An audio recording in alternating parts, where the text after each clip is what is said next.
Bonjour à toutes et à tous, c'est Elvira, j'espère que vous allez bien. Ça fait longtemps que j'avais pas fait vidéo, à peu près 10 mois on va dire, voire peut-être un peu plus que ça. Du coup je suis assez content de vous retrouver aujourd'hui pour un nouveau tuto sur Unreal Engine 4. Alors cette fois-ci ça va être un tuto pour répondre à une question qui a été posée par un de mes abonnés qui me demandait est-ce qu'il est possible de faire en sorte de créer une spline et quand cette spline on la fait grandir, quand on la fait évoluer, il y a des mèches dessus qui apparaissent de manière complètement random. Et j'ai poussé un peu la question en me disant des mèches qui apparaissent de manière random, oui, mais des mèches qui apparaissent de manière random avec des propriétés random, ça, ce serait beaucoup plus fun. Donc du coup, on va répondre à cette question tout de suite en vidéo avec ce petit tuto. Alors l'idée aussi, c'était de remplacer un peu les mèches avec des plantes, genre des fleurs, des choses comme ça. Pour les biens de ce tutoriel, je vais utiliser les assets déjà présents dans Unreal, cubes, cylindres, etc. Mais bien sûr, on pourra les remplacer par ce qu'on veut. Sans plus tarder, commençons. J'ai un projet en version 4.16, 4.16.2 exactement. J'ai créé un projet blanc avec à l'intérieur le starter content et c'est tout. Je me suis fait un dossier tuto. À l'intérieur, j'ai un dossier spline base. C'est justement pour créer tous les tutoriels qui sont en rapport avec les splines. Et on va commencer tout de suite en créant un nouveau dossier qu'on va appeler level. Voilà, et un nouveau dossier qu'on va appeler blueprint. Ou BP, hein, voilà. C'est fait, on est dans level, je crée vite fait un nouveau niveau, blanc, bien par défaut, on le sauvegarde dans niveau, et je vais l'appeler spline map, par exemple. On va dans les blueprints, on crée un nouvel acteur, on va l'appeler growing plants, tiens par exemple, ou growing spline, bon peu importe, vous mettez ce que vous voulez, ça n'a pas d'importance. On l'ouvre et à l'intérieur, première chose qu'on fait, on va dans les composants et on cherche spline. On ajoute une spline et pas une spline mesh, hein, c'est une spline, c'est important. On va l'appeler growing plants, par exemple, vous l'appelez ce que vous voulez, hein, ça n'a absolument pas d'importance. On compile, on sauvegarde pour éviter les soucis en cas de crash et on se rend directement dans le construction script.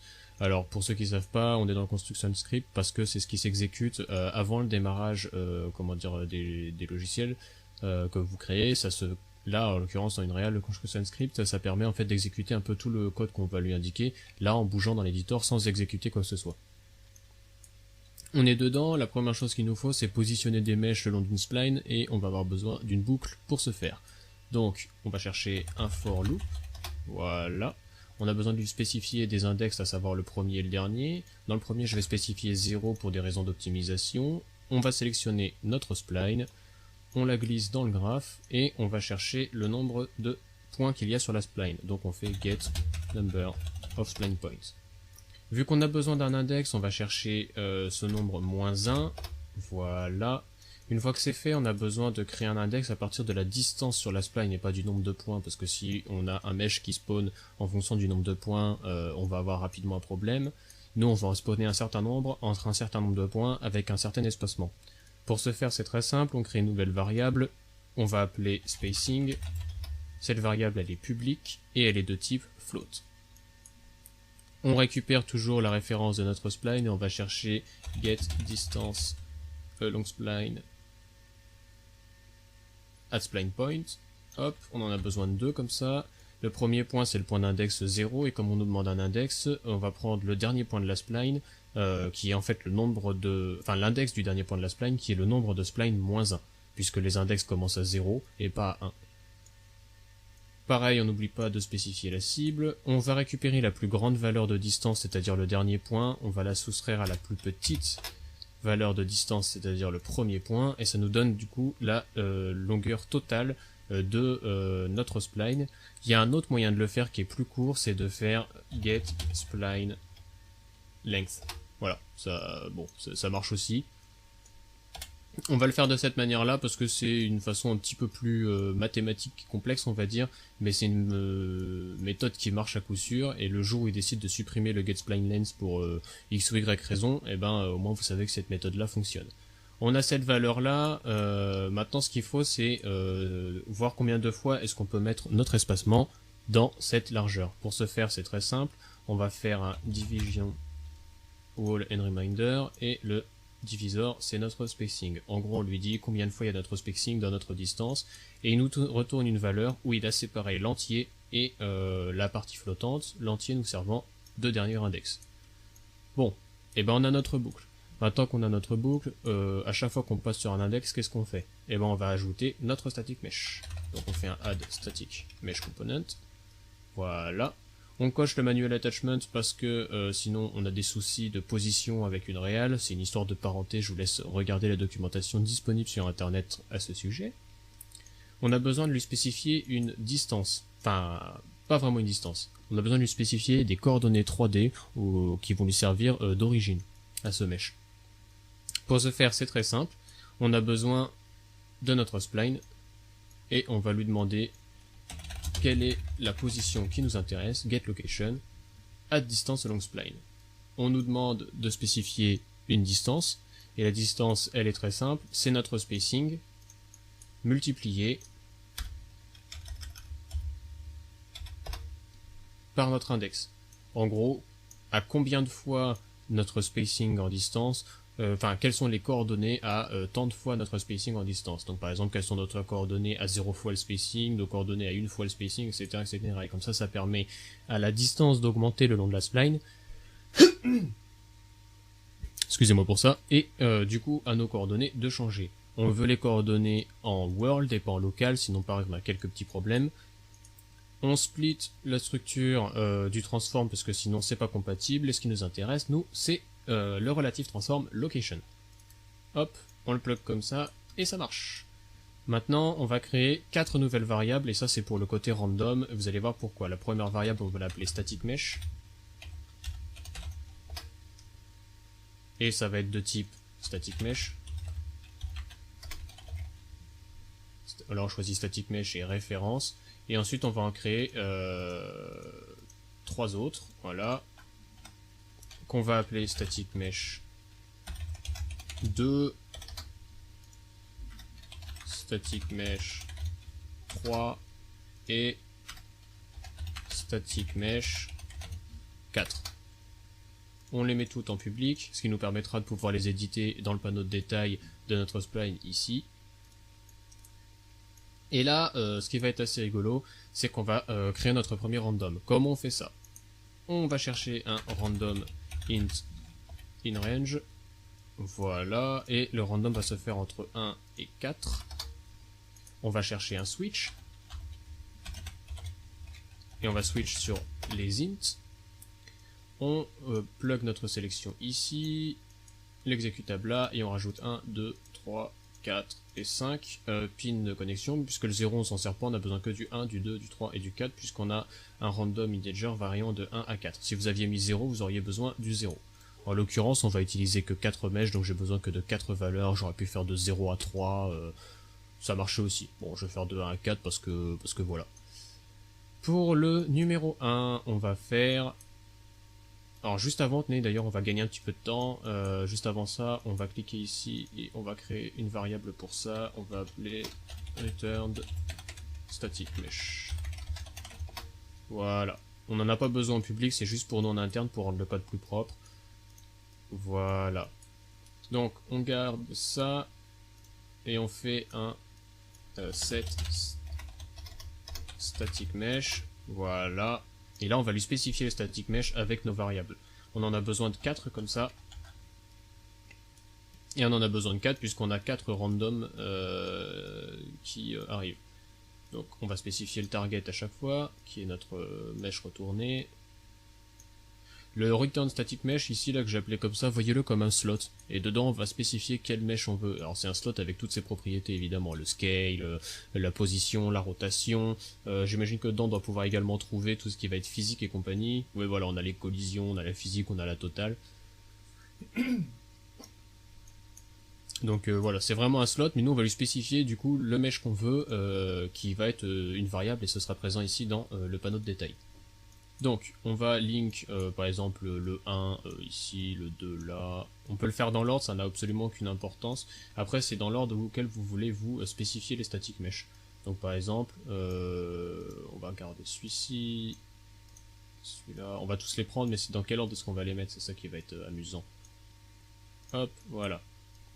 On va juste gagner un tout petit peu d'espace. Par exemple, le static mesh numéro 1, on va le prendre en choix numéro 3, le 2 en choix numéro 1, le 4 en choix numéro 2, et le 3 en choix numéro 4. Voilà. Parce qu'on peut, vous le mettez dans l'ordre que vous voulez, c'est vraiment pour créer un petit peu de random, donc y a vraiment pas de souci. Là, on peut compiler, et normalement, si je prends un maspline, que je la mets là, on va me demander des mèches. Donc je vais choisir par exemple le pilier, ensuite le cône, ensuite le cube, et ensuite je pourrais demander... Qu'est-ce qu'il y a d'autre? Ah bah tiens, voilà, le pipes. Donc on a tous nos blocs qui sont là, et on a pour tous un spacing à 0. Donc on va ajouter un spacing à 100 par exemple. Voilà. Et ce qui va se passer, c'est qu'il va me créer, voilà, des mèches random, toutes les 100 unités. Voilà. Tout bêtement. Donc déjà, on a une randomisation des mèches au fur et à mesure où on fait grandir notre spline. Donc on a une partie du résultat.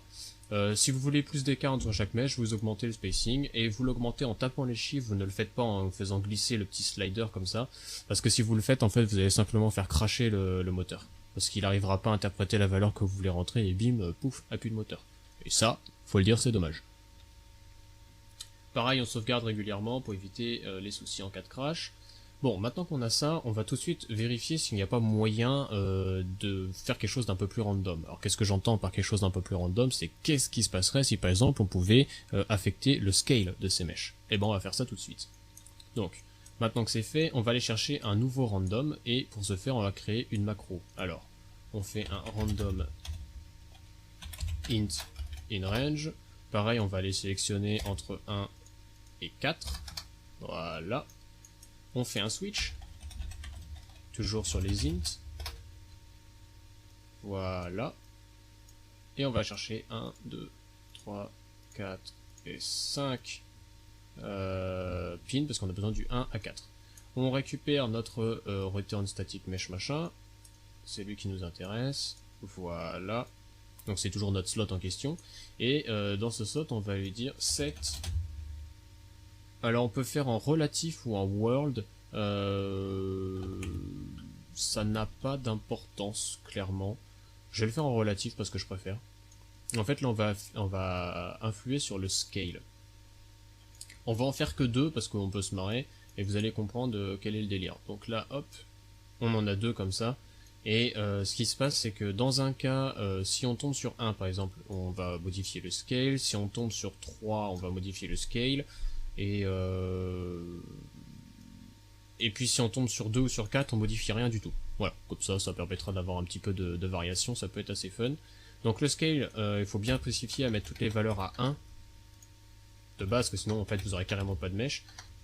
Et ensuite vous choisissez les valeurs que vous voulez changer. Par exemple, moi je voudrais qu'il y en ait certains qui fassent que 0.4 en hauteur, et d'autres qui en Y par exemple fassent je sais pas moi 1.8, quasiment 2 fois leur largeur, ça peut être assez drôle. Voilà, voilà, on a donc du coup notre macro qui est faite, enfin elle n'est pas encore faite, on va la faire. On fait ça, on sélectionne tout, et on fait collapse to macro. On peut lui donner un nom, genre change scale randomly. Voilà, ça c'est fait. On double-clique dessus, et on va modifier les inputs et les outputs. Vous avez une node input ici, vous avez une node output ici, vous cliquez sur input, vous faites un new parameter, et le paramètre en question c'est un exec. Vous l'appelez comme vous voulez, moi je vais l'appeler exec, et vous sélectionnez exec. Voilà, et hop, on le branche ici. L'output c'est pareil, il en faut un autre, et c'est un exec également.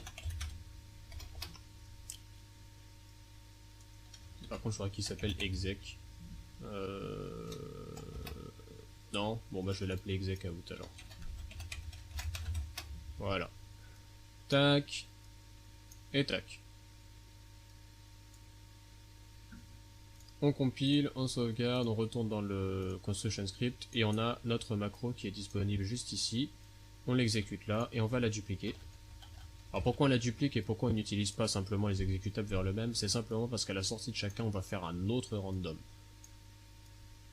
Mais déjà là pour l'instant, on l'a comme ça.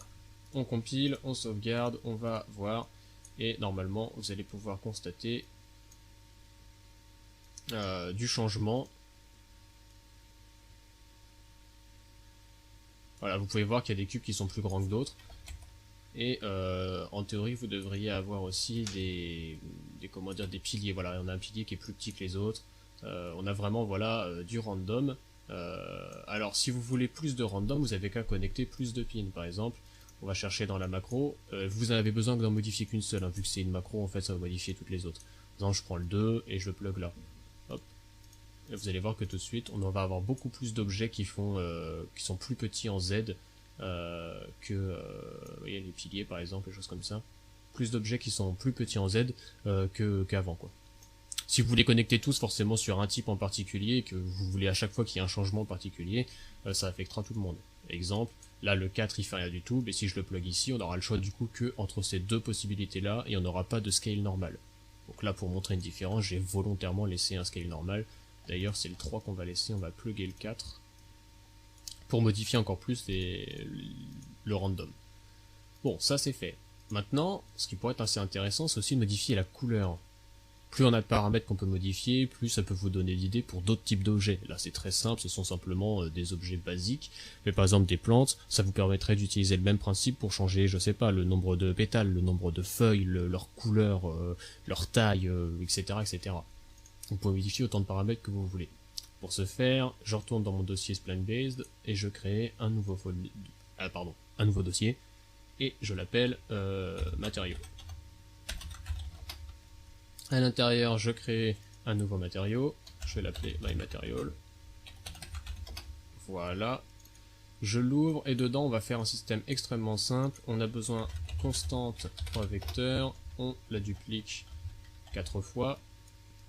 Puisqu'on a 4 objets, on va avoir 4 couleurs différentes. Alors ça peut être des matériaux un peu différents, là je le fais juste avec des couleurs, c'est pour vous montrer le principe. Après, à vous de l'adapter en fonction de vos besoins. Alors pour ce faire, on va juste les séparer un petit peu, parce qu'il va y avoir des multiplications à faire. Hop, voilà.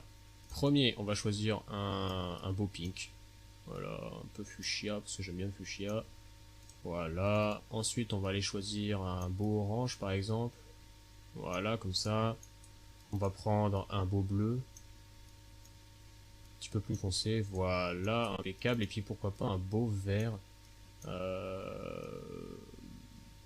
Comme ça, voilà. Ça fait un vert. Ensuite, on va rajouter des multiplications partout. Hop. On multiplie. Et on multiplie. Hop. Voilà. Voilà. Et voilà. Ensuite, on additionne tout ça. Voilà. Et voilà. Donc ça, c'est additionné avec ça. Ça, c'est additionné avec ça. Et ça, c'est additionné avec ça. Et tout ça, ça va nous sortir notre couleur finale. Mais pour ça, on va avoir besoin d'un multiplicateur, parce que sinon, vous allez voir le résultat. Voilà, ça fait du blanc. Ce qui est normal.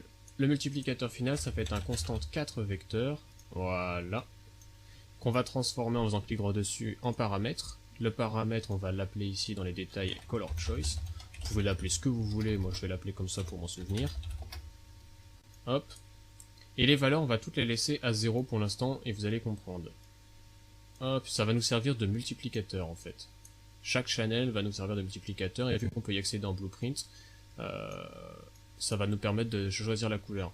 Pour vous donner un exemple, si là, dans le channel rouge, donc qui correspond à celui-là, au lieu de mettre 0, je mets 1, la couleur ici va devenir rose. Tadam! Là, je repasse à 0, on peut faire pareil par exemple avec le bleu, je mets 1 ici. Et voilà, ça choisit bien notre couleur. Et ça marche pour tous. Et donc du coup, on va modifier ces valeurs en blueprint. Donc on applique. On save. C'est important de sauvegarder régulièrement parce que quand ça crache, on a le seum. On est sur notre construction script. Donc maintenant qu'il a fini, on va récupérer donc une valeur de notre return machin là. Hop, voilà. Et là on va faire create dynamic material instance, parce qu'on va créer une nouvelle instance de matériau dynamique pour pouvoir accéder aux paramètres et les modifier comme on le veut. On plug l'exécutable. Et on choisit le matériau en question. Et en l'occurrence, on va créer une variable pour ça. Et on va l'appeler material. Elle est publique et elle est de type material. On choisit matériau référence. Voilà. Et on vient le mettre là-dedans.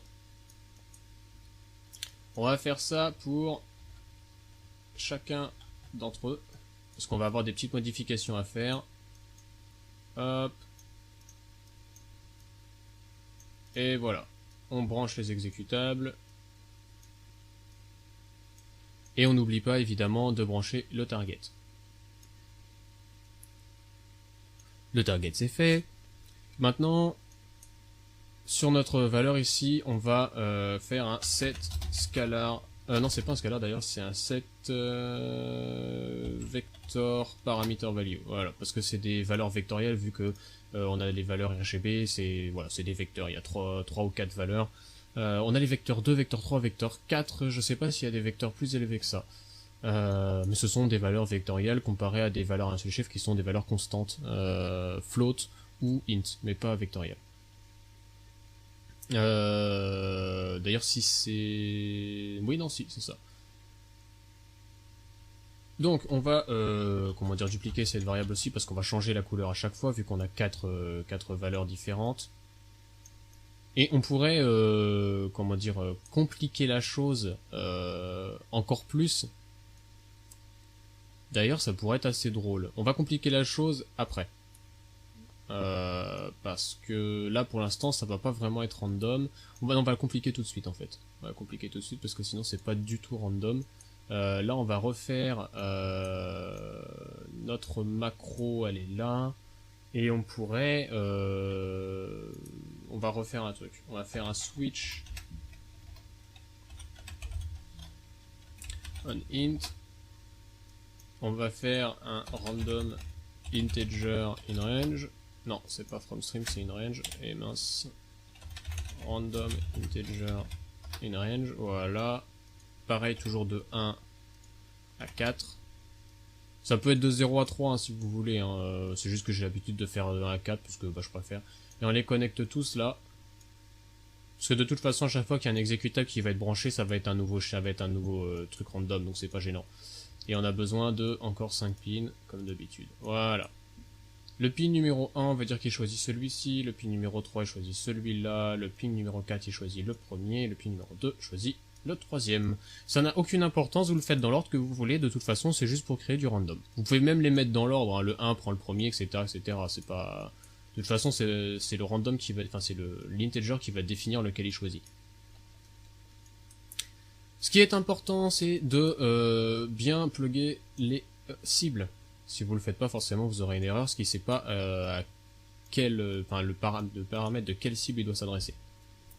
Ensuite, il faut renseigner le nom du paramètre, et c'est là qu'intervient le nom qu'on a donné à notre paramètre ici. Moi, j'ai choisi color choice. Vous pouvez l'appeler ce que vous voulez.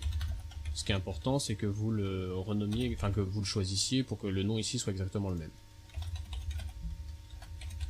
Hop, on rentre tout ça partout. Non, si je sais pas écrire, c'est pas ouf. Et voilà. Maintenant, on va modifier la valeur de couleur, comme je vous avais montré tout à l'heure, les fameux channels R, G, B et alpha, qui sont... Alors attendez, hop, voilà, on s'en fiche. R, G, B et alpha, et qui vont nous servir de multiplicateur. Pour ce faire, par exemple, dans le premier, je vais choisir une valeur de 1 comme multiplicateur pour le channel rouge, donc si je me souviens bien, ça va donner du rose au total.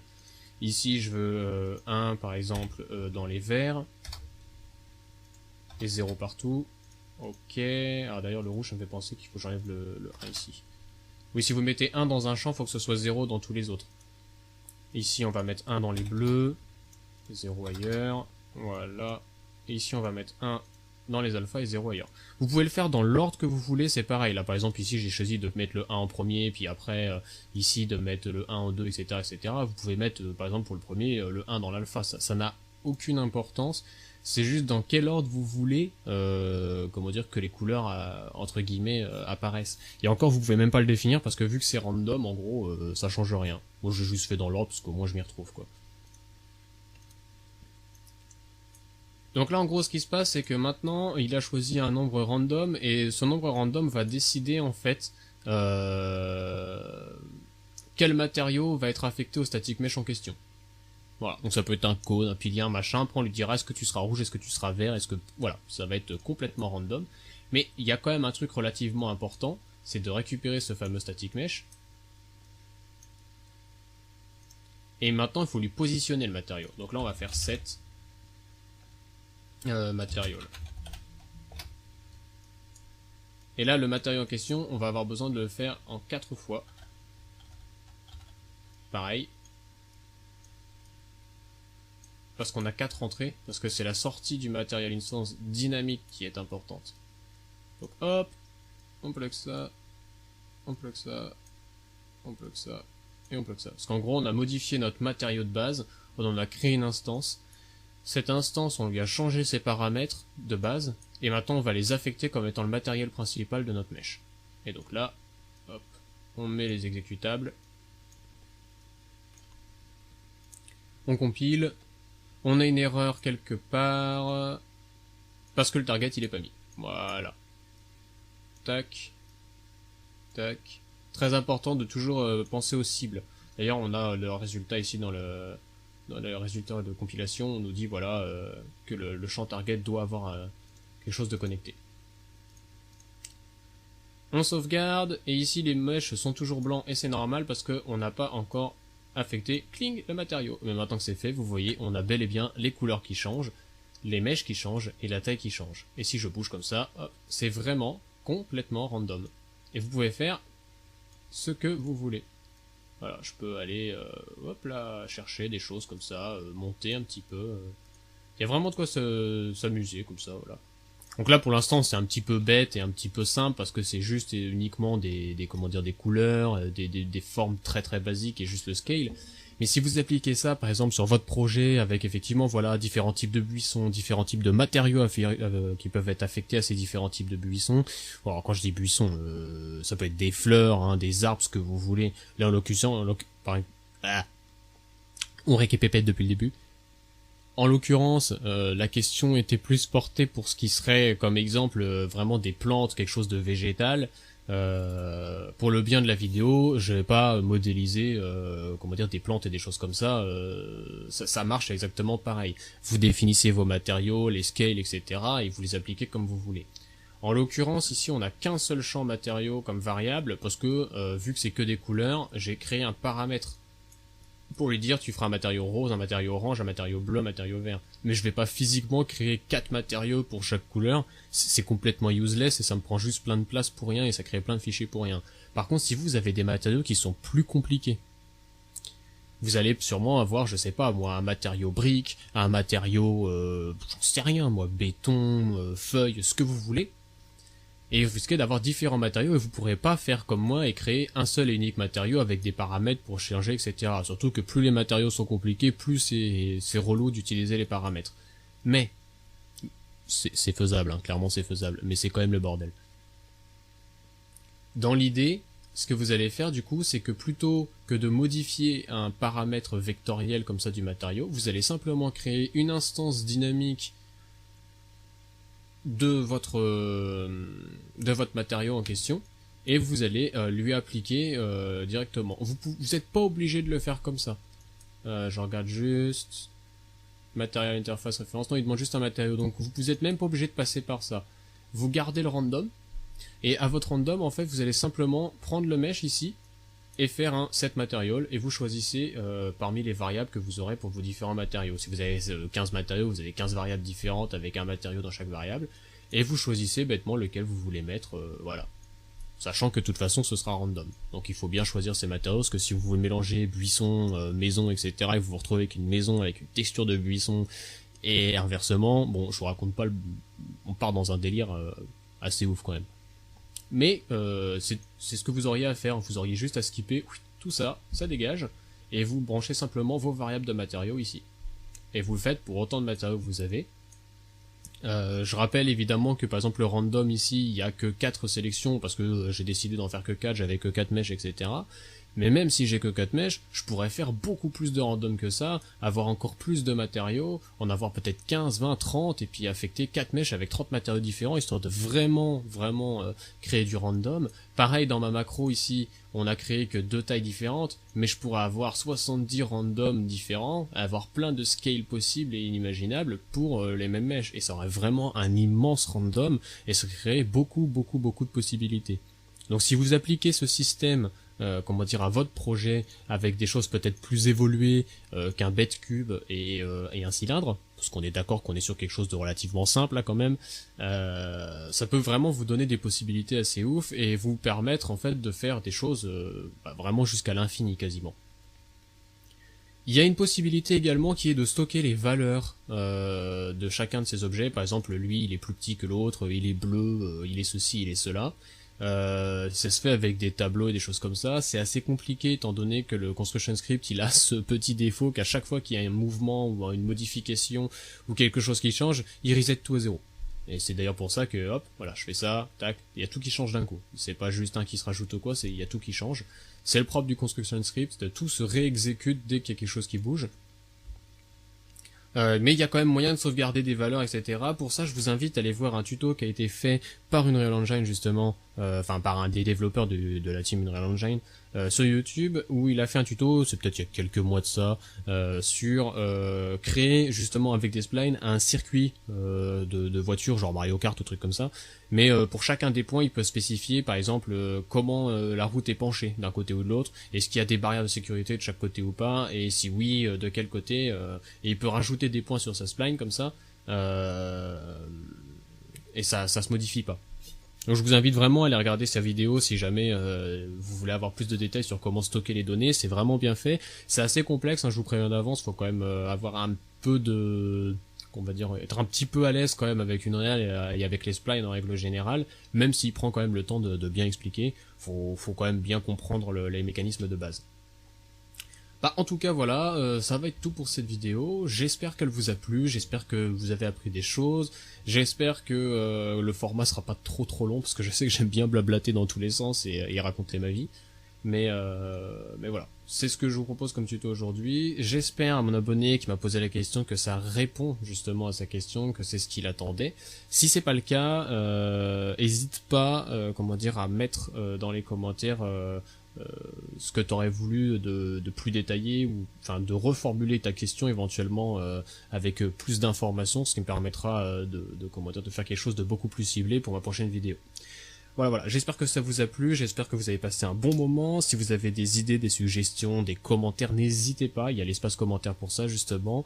Si la vidéo elle vous a plu, n'hésitez pas à laisser un pouce bleu, ça m'aide beaucoup à savoir si ce que je fais vous plaît, hein, tout bêtement, et s'il y a des choses à améliorer ou pas. Si ça vous a pas plu, il y a toujours le pouce rouge, et évidemment laissez un petit commentaire si vous mettez un pouce rouge pour me dire qu'est-ce qui vous a pas plu, ça me permettra de m'améliorer.